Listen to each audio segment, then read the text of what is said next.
Remind those who are in attendance this afternoon, please note that this meeting is being recorded and live streamed on the town's designated YouTube channel. The recording will also be archived and made available to the town's website after the meeting.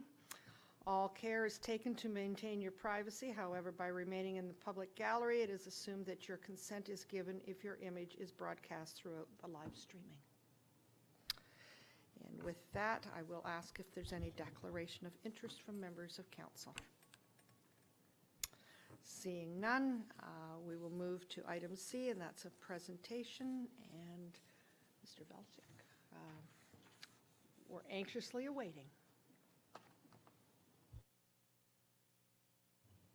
Thank you, Madam Mayor. It's my pleasure to kick off the public portion of the 2019 budget process this afternoon with an overview presentation. Just to let you know and remind you, there will also be detailed budget books that will be distributed to you as well. Those are being finalized and should be distributed to you by the end of the week. And one of the things that we do try and encourage is if any member of council between now and the beginning of the detailed public budget deliberations wishes to come in and meet with any of the finance team to go through the book, to sort of get a greater understanding to ensure that your time in deliberations is most productive, we're more than happy to set up that time with you and meet with you and go through it in whatever detail you need to help you out. So just as a little bit of background.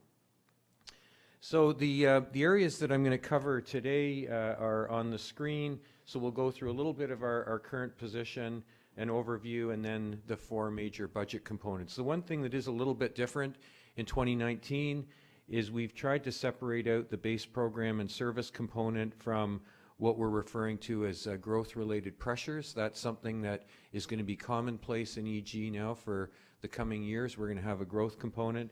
And then we continue to have a couple of areas identified for service level enhancement. So we'll speak to those as well.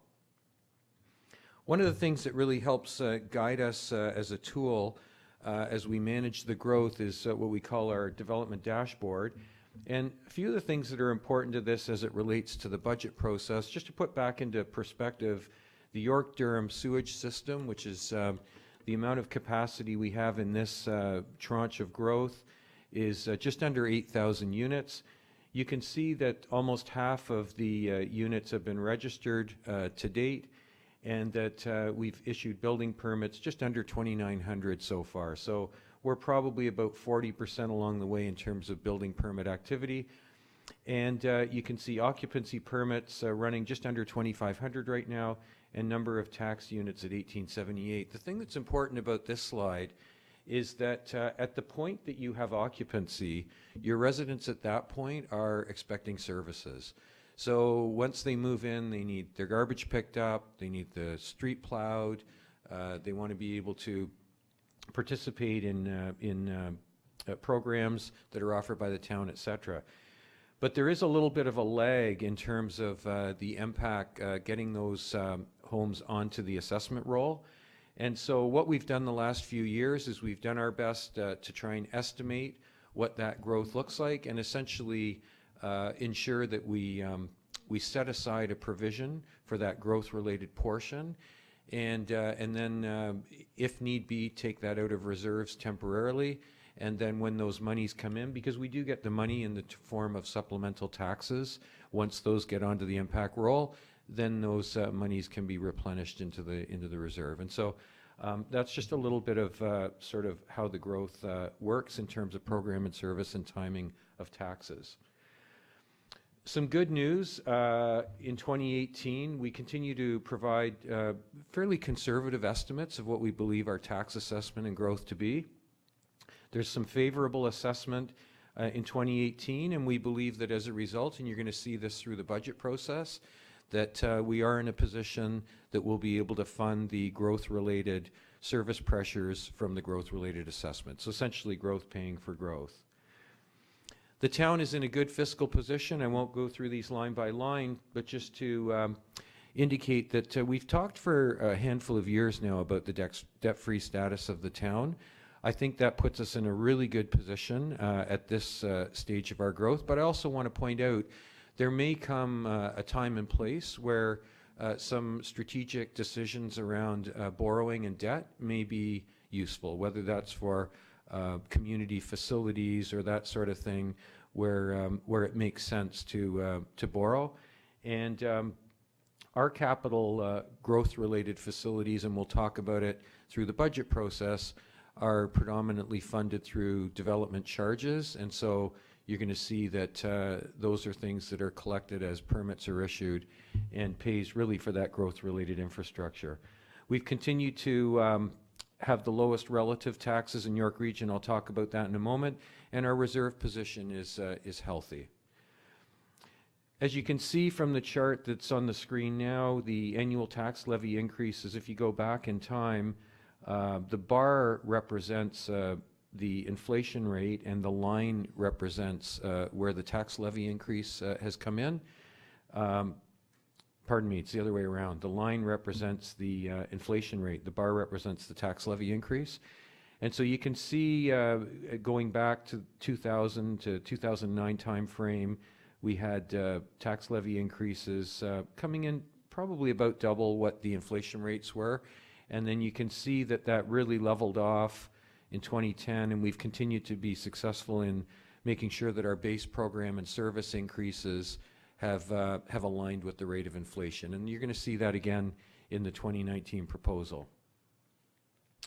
This chart comes from the what's called the BMA study. This is a third-party study that takes information from municipalities across the province and provides some comparative information. And what it basically is indicating, and you can see the East Gwillimbury line is on the bottom, it's indicating that for the same two-story home, if you put that in any of the municipalities around the region, that you would certainly see that East Gwillimbury is paying the lowest relative taxes by about $400 or so. And that's a significant difference. Since if you look at our average tax levy increase being about $16 or so per household, that's a major increase before you would get to the next lowest tax levy in the region. So one of the things that we do as the Finance Department and the Director of Finance really facilitates this process through senior management team and our extended management team. First of all, we start with some business plan and budget objectives, because we try and make sure that we're clear on what we're trying to achieve in the budget that we bring forward to you. And this year we had 6 of those objectives defined. These are fairly consistent with the objectives that have been used in recent years. We want to maintain our core programs and services to our residents and ensure that the related tax levy increases are aligned with the rate of inflation. We want to provide for growth-related service pressures through assessment from new residents. So in other words, as services are being increased because of new residents coming on, that new resident taxes are paying for that. We also wanted to continue with the council-approved multi-year funding plans for service level increases. You will see something a little different being proposed as we position ourselves for a new community pool in the future. We've got a priority focus on continuing really with our efforts to be efficient and effective in how we do business. And although it is focusing on information systems development and business processes, really this ties directly to our ability to work smarter and not harder, and in many cases defer, delay, or even avoid new staffing increases, because we're trying to do things in a better fashion, more automated fashion, etc. We've been able to, we wanted to set out to maintain our current funding for asset management, which is a current, medium, and really long-term issue for the town. And we've made sure that there's provision for collective agreement and cost of living adjustment as well. The total proposed budget for 2019 sits at $44.4 million. It's a little over half of that's the operating budget, and then there's a development and fee component, capital component. The water and wastewater We've used the word preliminary estimate there because at this point, we haven't yet finalized with the department what that exact budget will look like that as proposed for you. That will be coming after we finish the other three components, probably in February or so. So the capital budget first. This is a very important component for the town. These are primarily projects or initiatives that are one-time or time-specific in nature. So capital projects, for example, would not be things like staffing costs, other than as they may be assigned for a particular project. But they're not intended to cover perpetual ongoing expenditures. They could be multi-year in nature, but they typically have some sort of defined beginning and end period. The revenue sources for our capital budget, you can see here between tax levy reserves, tax levy contribution, and water and wastewater rates, it's about half, and then we've got about a third of it from development charges. And the development charges are those charges that we collect at the point that we're issuing building permits, and that's the development industry that would be paying that. There's a little bit in there for grants. The grants one, I will say, we've got some capital grants that we know that we're going to be eligible for, that we've got built in to the opening budget proposal. But this is an area that we're always looking out for. If something comes up during the year, then we would be coming back to council if there's other opportunities to leverage town money. I also want to point out that 32% for a municipality that's got the amount of development going on that we do might sound kind of low. And so I want to just point out that when we talk about our capital program, this is the program that we budget for and that we administer with funds that are in our bank. But in addition to that, we have literally tens of millions of dollars of infrastructure that's being built by our development community that is funded by the developers and collected back by them through the development charge credit process. So right now, for example, we have over $30 million in credits, which are monies that the development communities put out for water, sewer, parks, and roads primarily, that they will collect back over time as new units come on and building permits are issued, and then they get those payments back in credit. So those are borne entirely by the development industry. So our staff, although it would appear are managing a $7.7 million budget, in actual fact, when you look at the amount of projects that they're involved in, it is far greater than this.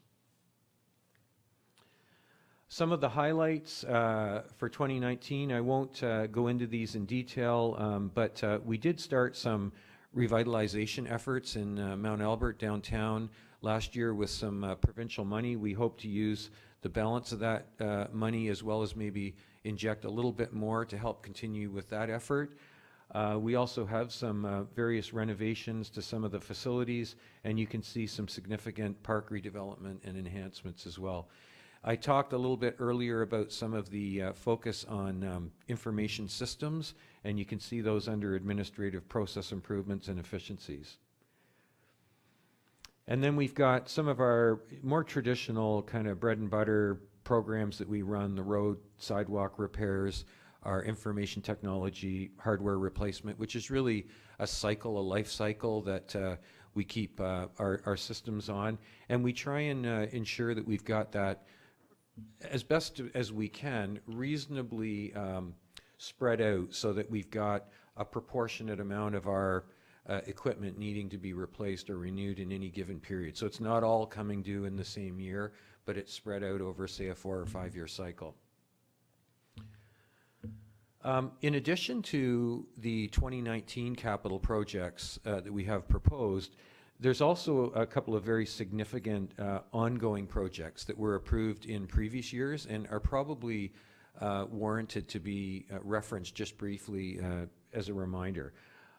The Ops Center, probably one of the more significant ones. This is likely the largest capital build that we've undertaken since this building. And that project is moving along nicely. Back in 2015, the town proactively undertook a strategic acquisition of land, 20 acres, in order to facilitate the operations center that we knew was going to be on the horizon.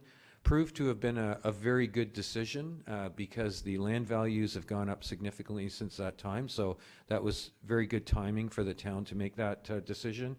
And that project has also gone through a couple of other phases to date. It's had the architectural services to design the ops center completed, as well as the earthworks phase of the project is nearing completion. And I would be remiss if I didn't commend Mr. Karmazin and his team, because that's been a very large undertaking, and it's been managed on schedule and under budget to date. So the next piece to that puzzle is in 2019 we'd be looking to tender and initiate construction.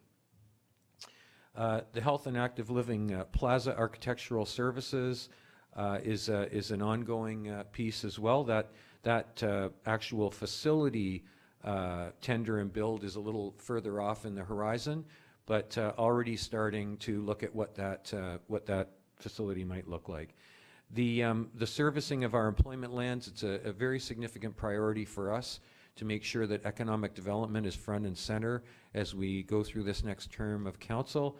And so the servicing of the employment lands is going to be an important area for us to focus on. And then you can see some other community improvements. So these are projects that we will be working on, but were approved in prior year budgets. The water and wastewater budget, I won't go into too much detail on this because we'll be talking more about this when we bring it forward, probably in February, but this is supported by water and wastewater fees. It's not tax supported. And about half of our charge and our expense side comes from the actual purchase of the water that we use that comes from the region of York. And those fees are really intended to ensure that we've got full cost recovery for both the provision of water, safe drinking water to the residents, as well as for the safe treatment of the waste. There was, just by way of a little bit of background, as part of the licensing in Mr. Molinari's area, there is a requirement for a water financial plan to be done. It's a multi-year plan. That plan was last approved by council in 2016, and it is renewed, I believe, every 5 years, and I think we're slated to have another financial plan initiated in 2020. So you'll see that not in 19, but in the 2020 year. Development and fee supported. So we broke out a few years ago when we really started to see that the growth was imminent and on our doorstep. We broke out this component of the budget separately because this is really where we're dealing with planning applications, building inspections, engineering review of growth-related plans, and the park development side of growth. We also have fill operations in there that's sort of a separate operational component. But all of these areas are intended to be funded from the fees that are collected. So one of the things that is really important to us is to make sure those fees are set properly. So a priority for us in 2019 will be to do a fee review. We did do one a couple of years ago, but we like to make sure that at least every sort of year to 2 years we're reviewing that, updating it, and making sure that it's current. Because setting those fees properly is really important to make sure we're collecting enough to sustain those operations. The operating budget. This is really primarily tax supported, although there is also some fees and some operating grants and so on that you will see. But each of the areas in our operating budget certainly has some level of tax funding, property tax funding.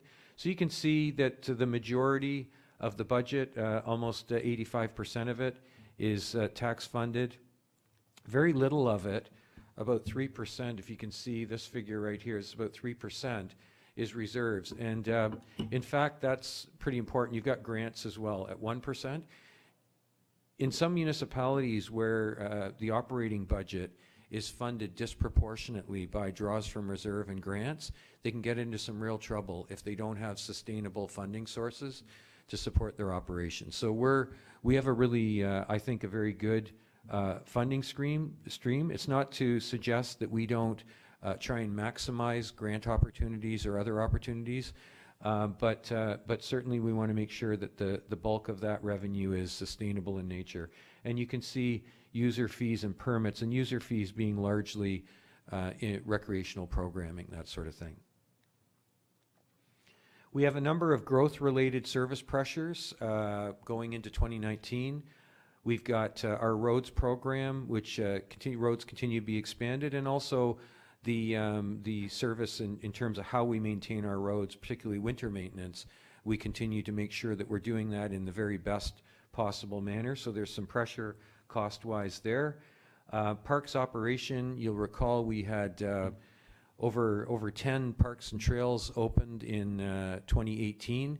Those need to be maintained and need to be kept in proper operating condition for residents to use. So there's some money in there to increase the level of operations for our parks.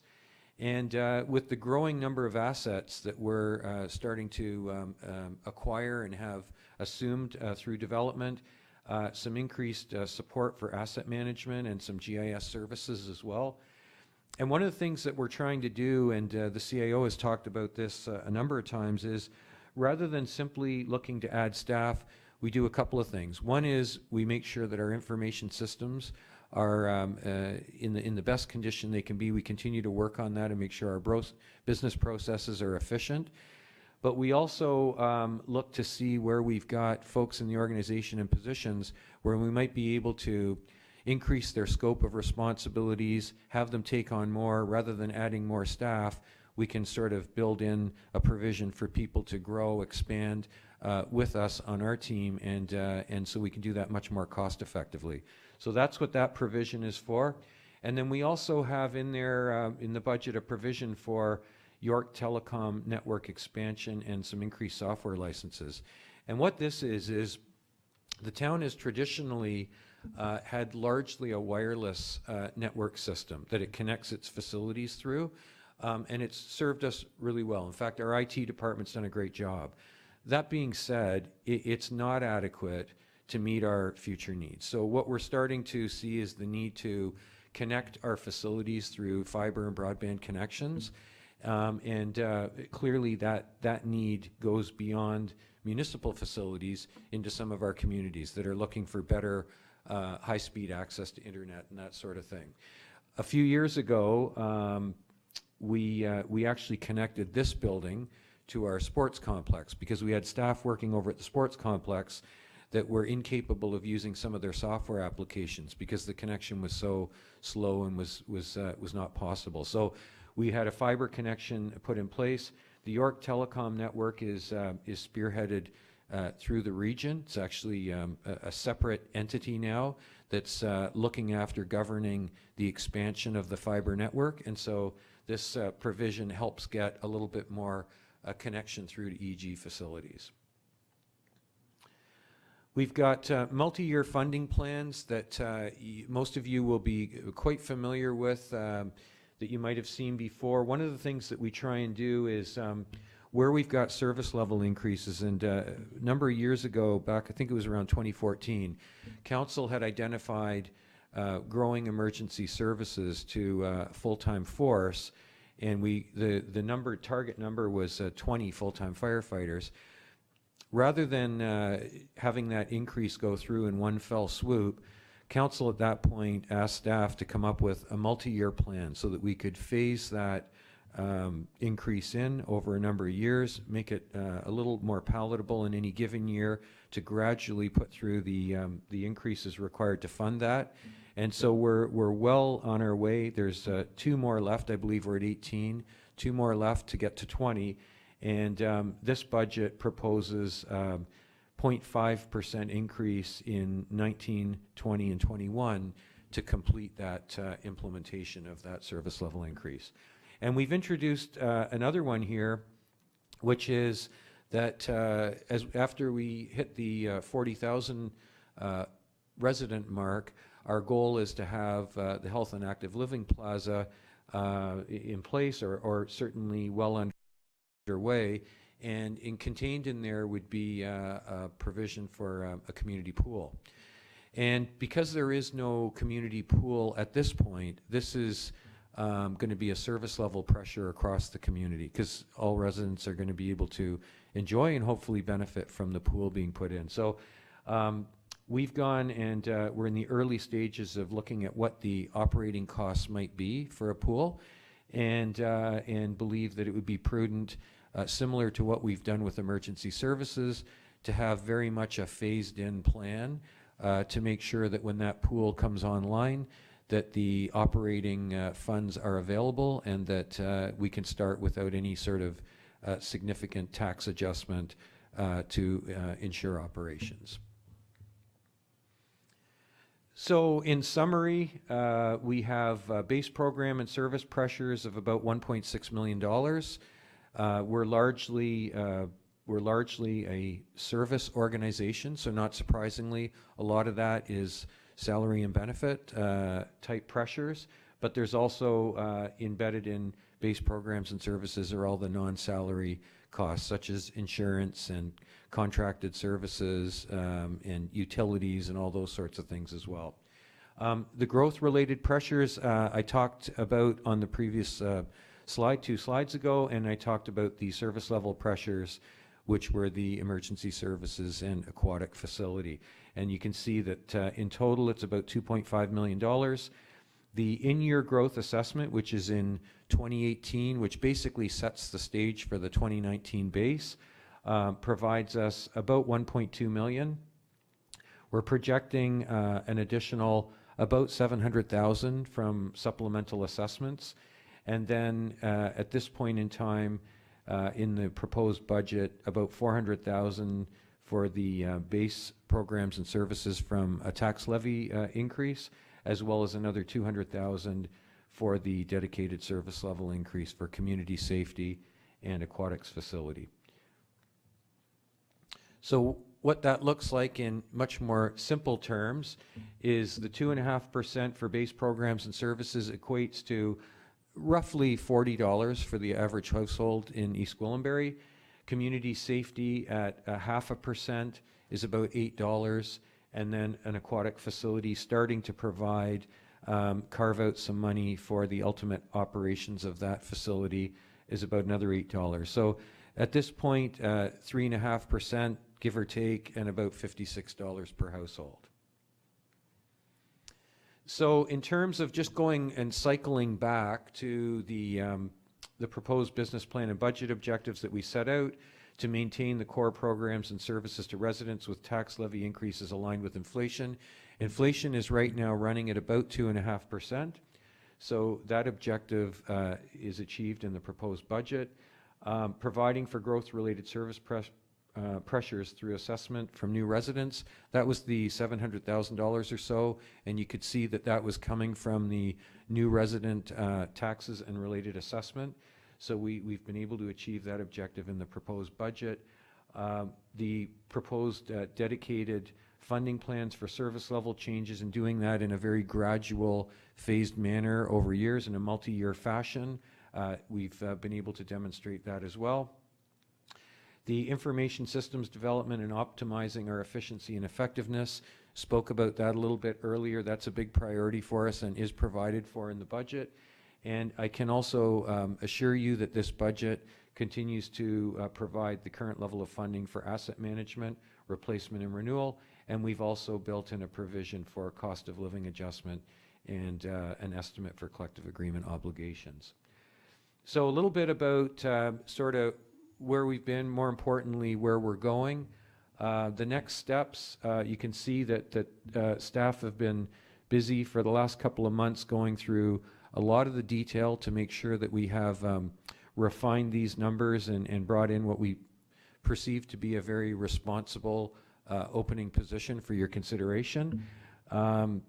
We have deliberations. Today's the 18th. That's the first sort of public kickoff, if you will, not necessarily deliberation, but the deliberations really kick into gear in January, and we've got 3 dates set aside, the 15th, 16th, and 21st of January for those deliberations. And then you can see we're hopeful for adoption of the operating capital and development and fee-supported portions in February, and then in February simultaneously would bring to you a water and wastewater budget for your consideration as well. And the thing with the water and wastewater budget, we try and have that deliberated and completed by the end of March because our billing cycle starts in April. So we typically try and get all those things wrapped up before the end of March. And just again, by way of final reminder, we have detailed budget books that will be distributed to all of you to assist us through the budget deliberations in January. Those will be distributed to you before the end of this week. And again, would just encourage any member of council that would like to please take advantage of contacting us, come in and see us, spend some time with us before those deliberations start, just so we can put you in the very best position we can to help you be productive during your deliberations. That's all I have, Madam Mayor, from a presentation point of view. I'm happy to answer any questions if there are any. Thank you very much. Very comprehensive. A lot of work has already been put into it. Questions from members of council? Councillor Crothers. Thank you, and thank you so much for such a thorough presentation. I'm looking forward to the budget book. Hopefully there'll be a Christmas bow on it, because that's what we'll be doing over at Christmas. Just a couple of questions. Thank you for talking about the full cost of water and wastewater recovery, because for the portion of the town that's on well and septic, the residents that bear that cost, they shouldn't be also bearing the cost of the water and wastewater. So I'm looking forward to seeing that full report. You talked about money coming out of reserves. How much is the full amount of reserves, or will that be in the budget book? The full amount of reserves was noted earlier in the presentation. At the end of 2017, our most recent audited numbers were about 45 million in sort of general reserves and about 35 million in development charge reserves. Okay. But when we bring the budget forward with the expected budget plan for 2019, we'll have a continuity schedule in there that'll show you what the impact of the 2019 budget is on those reserves, okay, and what we project that there would be, assuming you approved the budget as proposed. Right, right. You know, having reserves and no debt is great, but we want to make sure that when people are paying their taxes, they're not waiting 10, 20 years to get the benefit of those taxes. So we want to try and balance that. Now you said we have 35 million in development reserves, but you also said something about 30 million in development credits. So there's development reserves are when we've actually collected money through the building permit process, right, and we collect development charges as those permits are pulled and as construction activity takes right. place in town. In addition to that, in certain areas of town, our developers will do what we refer to as front-ending works in order to facilitate their developments to proceed. So they may be largely, for example, putting in parks. They may be putting in sewer and water systems, constructing roads, and therefore a town-wide benefit. And so what would happen is over time, they are the ones that incur the financial burden to put those in place. Over time, as we collect money, they would then receive payments to ultimately pay them back.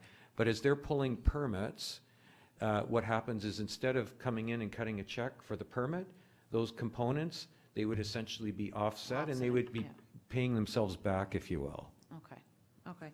And if I may, Madam Mayor, one final question. I just want to ask about the aquatics facility.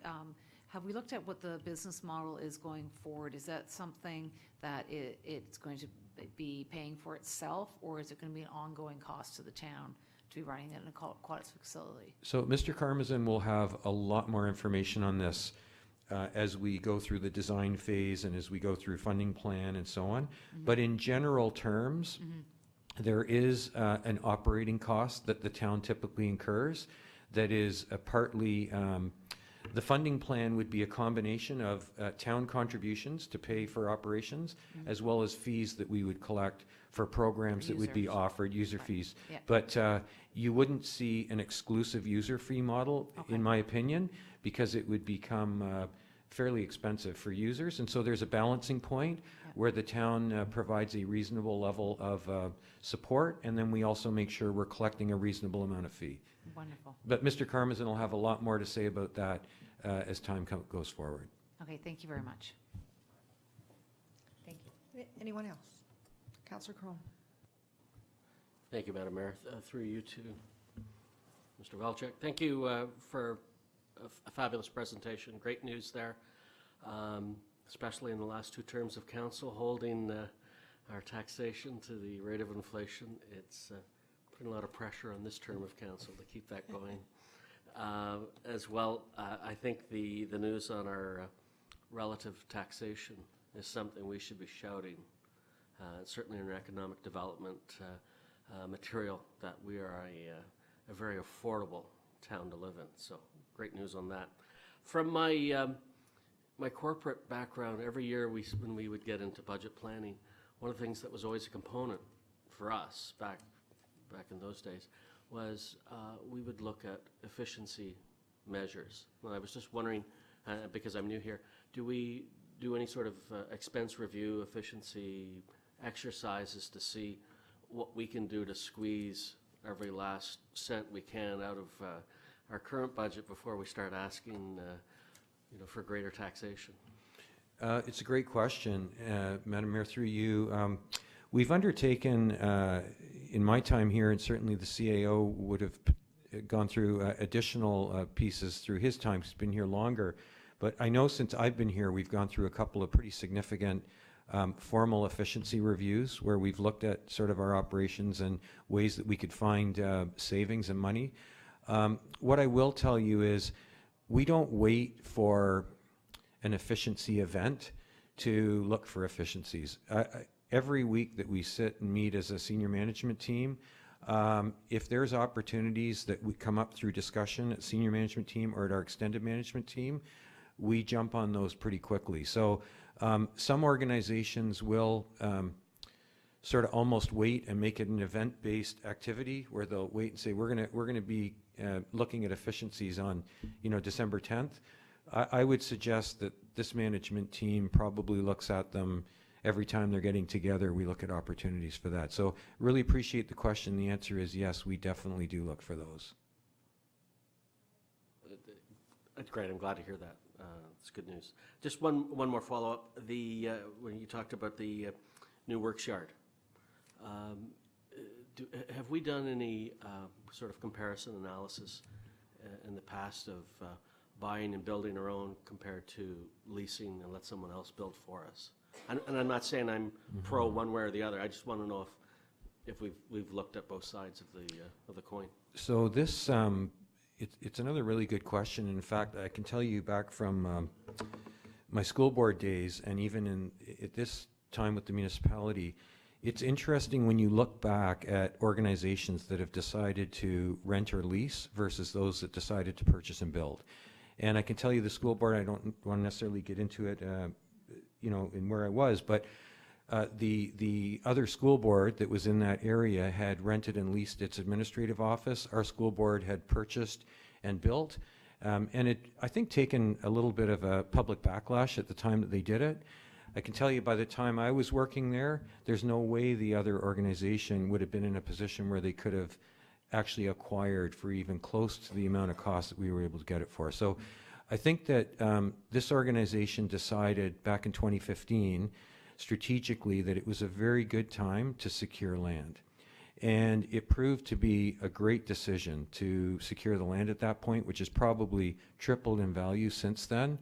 And Mr. Karmazin has also been looking at the operations center from what we call a value engineering point of view. So to say, where are the areas that we can get most bang for the buck in terms of how we design this, how we want to operate it, and more importantly, how it might be scalable over time. So we're not necessarily building the ultimate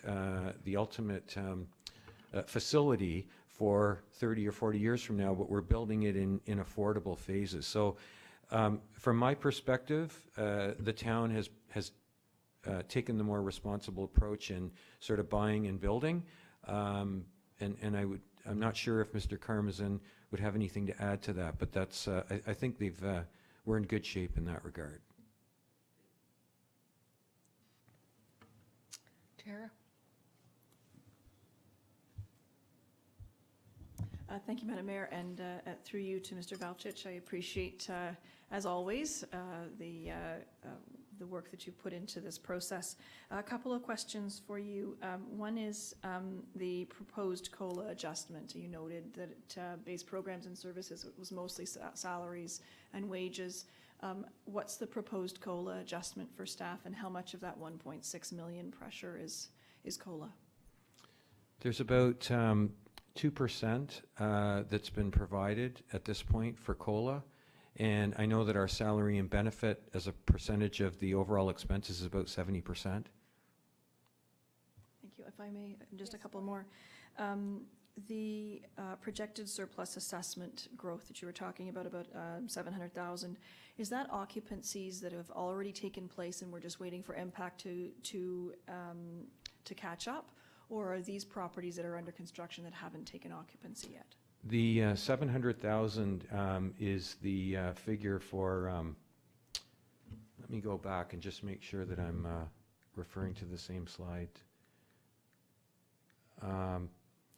So the 700,000 would be what we're anticipating as new homes that would be coming online that are not yet there. So in other words, the in-year assessment growth, the 1.2 million, is what we're suggesting has come in as stuff that's essentially on the ground, developed and occupied in 2018. I guess what I'm trying to get at is we know that there's a lag time between someone takes occupancy and MPAC flips the switch on the new assessed value of that property. What I'm trying to get at is how much of this is MPAC catching up and how much of it is stuff that's currently under construction that has not yet taken occupancy. So if occupancies don't take place, and I know based on past experience that you are always very, very cautious on those numbers. So I'm just trying to get a sense of where that projection is coming from. So for the most part, this is numbers that are actually on the impact roll. Because what we found in 2018 is we were very cautious going into 2018, and so the actual assessment uptick in 2018 turned out to be a fair amount higher than we had projected. I think it was in the neighborhood of 500,000 or 600,000, about 600,000. So we were in a fairly favorable position going into 19, and so we think we're well positioned to start 19. Okay, thank you. And just finally, the inflation rate that you're using obviously depends on whether you're looking provincial, Bank of Canada. Which one are you using to signal your rate of inflation? We use the Ontario General Rate of Inflation. Thank you. Any other questions? I'm not seeing any. This is a very good presentation. Thank you very much. And I know you had a team behind you put it together. It's going to give us some Christmas reading. And I noticed that the calendar, it's actually the third week of January that we're going to be meeting. So we do have some time in advance of that. And I would urge all members of council to make appointments and get in after the new year on your very specifics. So when we sit down and deliberate in the council chambers here, that we are at a higher level. I know sometimes we can't, but for the most part, if they're very specifics that you have in mind, then let staff know in advance so they have a heads up and they're able to answer those questions for you. I'm not seeing any other questions at this time, so I would entertain. Thank you, Councillor Roy DiClemente, and seconded by Councillor Morton. All those in favor, and that's carried.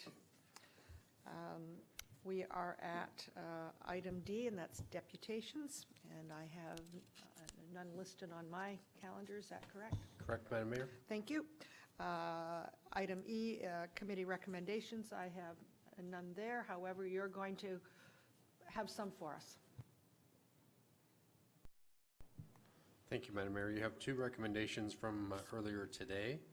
I can put them on the screen for you.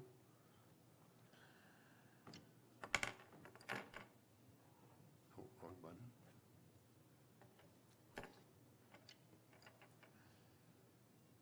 There we go. So the two recommendations, one was with regards to the Development Services Report on the zoning bylaw amendment, draft plan of subdivision, condominium application. And the second one was the Emergency and Community Services Report on the Animal Control Contract. And just to remind existing council members and new council members that committee recommendations can be adopted together, or if council members wish to pull them separately, they can pull them separately for discussion and or have recorded votes. Okay, thank you very much. So, Let me put it on so two screens. I will ask first if there is anyone that would like them separated out. Thank you. Moved by Councillor Roy DeClemente, seconded by Councillor Foster. All those in favor? And that's carried.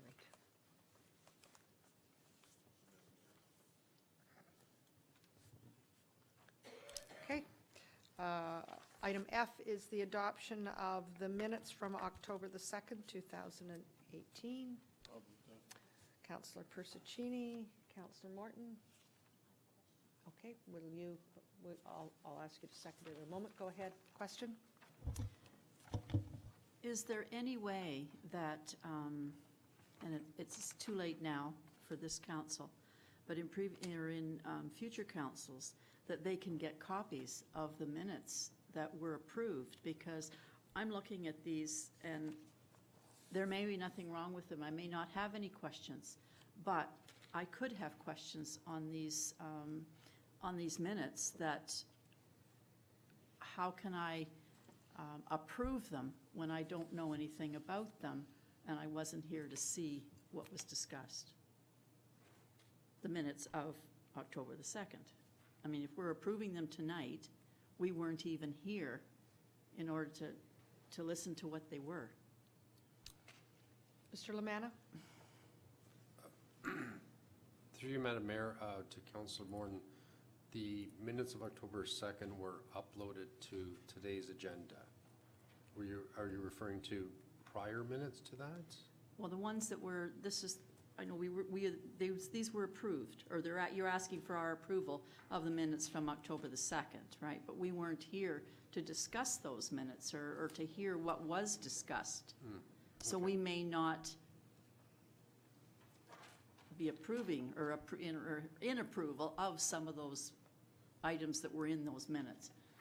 So through you, Madam Mayor, to Councillor Morton, I think what you're asking is there's a transition between councils and the new council approving minutes of the prior council. All I can to assure you is that this is just simply a formality.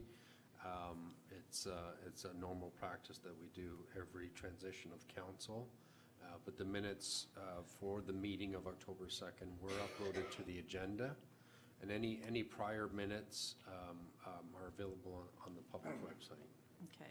Okay. Mr. Lamanna, if someone so chooses, can they refrain from voting? Certainly they can. Just keep in mind that we need four for a majority vote. Okay. Any other questions on? Go ahead. Sorry, to that, that's why it's always good to have someone who was at the meeting move and second it, because then we know that at least those people have looked at it, and I would think that the onus is on them, knowing that they're the only ones that were here to have really looked through this, and we have to rely on our colleagues. It is awkward, but there isn't really a way around it. There's also the opportunity for us to have reached out to former council members before this meeting to have asked them, does this look okay? So, we do as much due diligence as we feel comfortable with. I'm comfortable with the three members who are continuing on council, having looked at these thoroughly, knowing they're the only eyes on them that were actually at the meeting. So I appreciate that you have looked at them. Thank you. Thank you. Go ahead, please. Through you, Madam Mayor, thank you, Councillor Crothers. That's a perfect point to make. The other option that this body has, if it feels more comfortable, is just simply to receive these minutes and not approve them, and they'll be placed on the public record as such. Okay. I'm wondering if Councillor Persicini, you would second the minutes. I had suggested for Councillor Morton, but she didn't follow it up, so sorry. I believe Councillor Persicini made the motion. I'm happy to second it. In fact, I'd like us to bundle all three of them and have one vote, and that way it's Okay. taken care of. Okay, very good. All right, all those in favor? Opposed? Very good, thank you. Okay.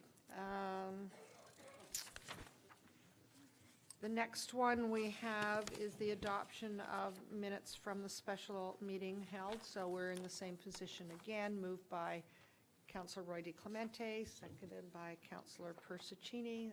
Go ahead. She bundled all the We minutes bundled together. them all. Okay, Done. We're down to correspondence. thank you, Madam Mayor. I know it's getting dark. Okay, and the first one we have for correspondence is from Kay Moyle, Township Clerk, from King regarding cannabis sales within the Township of King. Just to be received. Mover, seconder, please. Councillor Persicini, Councillor Foster, all those in favor? That's carried. Item number 2 is again regarding retail sales of cannabis, and moved by Councillor Roy DeClemente, seconded by Councillor Crone. All those in favor? And that's carried. The next one is correspondence from C. Fillmore, Senior Office Assistant, Town of Kearney, requesting council support the resolution regarding the voters list for municipal elections, and this is in reference to MPACT and the tardiness that they have in providing the changes on voters lists, and it is happening right across the province. Could I have a mover and a seconder, please? Councillor Crone, Councillor Roy DeClemente, oh, go ahead. I'm not sure what's being moved, but I just wanted to get a sense from clerk's staff whether they might suggest that we support the motion or whether we simply receive.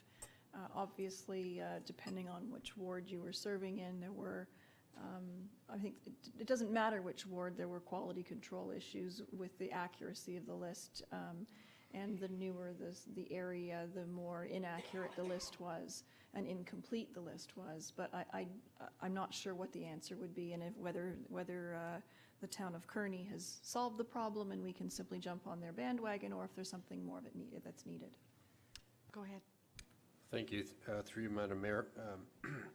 Councillor Roy DeClemente, the clerk's position is that I would like this council to support the motion. I've been through 7 elections, and it seems like the issues are the same election year after election year with MPAC.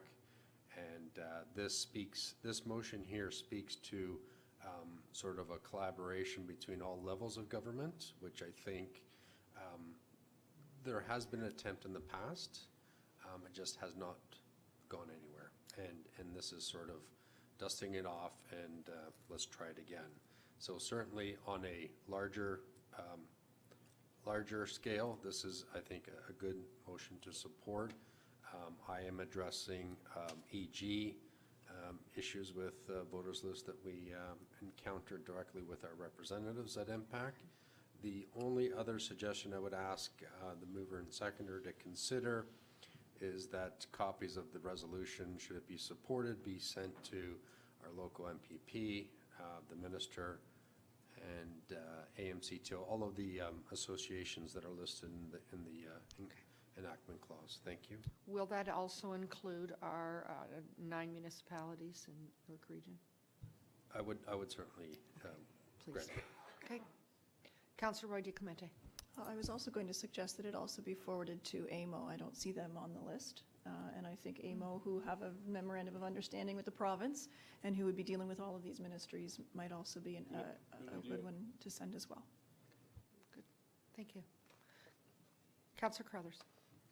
Thank you. I'm generally not in favor of just jumping on someone else's resolution. If this is an issue that we have concerns with, especially something that's as lengthy as this, I would like some help going through it all, finding out what it means and putting forward our own resolution that is specific to our town and our particular concerns, especially with a small town like Kearney. I'm not sure I have as much faith in them as I do in our own staff here, and I'm not comfortable jumping on their resolution without hearing more from staff, specifically what you want. I also think it has a lot more weight if we develop our own motion with respect to this. So if it could be brought back, if I could move to defer it back to staff so that we can bring it back at the next meeting. I don't think there's a big timing issue on this. Through you, Madam Mayor, certainly there's no timing issue. And I just may suggest it may not be the next meeting, but Yeah. certainly I'll bring a wholesome report back, giving you some of the details of the multi-stakeholders group that is being trying to be reenacted. Okay, wonderful. Thank you. I have a motion to defer. Do I have a seconder for that? Go ahead. A question for clarification. We've got a motion to receive and direct staff to prepare. I'm not sure whether it's our own resolution or whether you need a report outlining the issue. I'm happy to simply to receive this and ask staff to prepare a resolution for our consideration. But if you would like a report, I'm happy to support that initiative as well. Through you, Madam Chair. As long as the resolution came with, I guess comes with a report. I want some background information, not just the wording. Okay. All those in favor? That's carried. And we will see this back in, no timeline on that. I know that you're busy, but we would like to deal with this before the next election. That'd be good. Okay. Item number 4 is correspondence from the Executive Director of Yellow Brick House inviting us to attend their gala that's held on March the 2nd, and it will be at Le Parc. And those members of council who would like to attend, if you let our executive assistant know, then she will order tickets and you'll be able to go. I always encourage people to go to these social service fundraisers. It's an opportunity to learn about the Yellow Brick House if you're not aware of it, and it's also an opportunity to bring back information to the rest of us here as you share it perhaps at a committee meeting at some point. So I'll just leave it at that, but I'd like a mover and a seconder. Councillor Persicini? Yeah, I just want to make the comment that I went last year, and it was really a lot of fun, and it was great, and I support that some of our colleagues will. I'm thinking of going with my spouse, and maybe some of the colleagues would like to join us. Thank you. Good, thank you. I have a mover and a seconder. I'll move it. Thank you. Seconded by Councillor Roy DiClemente. All those in favor? That's carried. We have no reports at this time. We have no resolutions on our agenda. We're down to bylaws.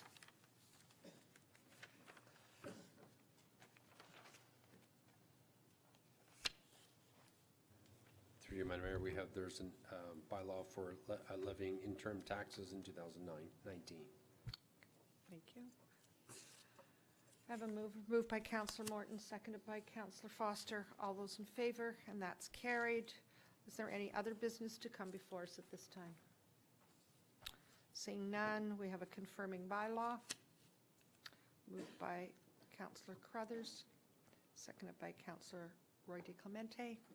All those in favor? That's carried. And a motion to adjourn at 5 o'clock, right on the On the money. dot. Moved by Councillor Crone, seconded by Councillor Persicini. All those in favor? That's carried. Thank you very much. Busy day today. Congratulations to all the new members here who did such a terrific job. You might have had the nerves, but it sure didn't show. So thank you very much, and thank you to staff.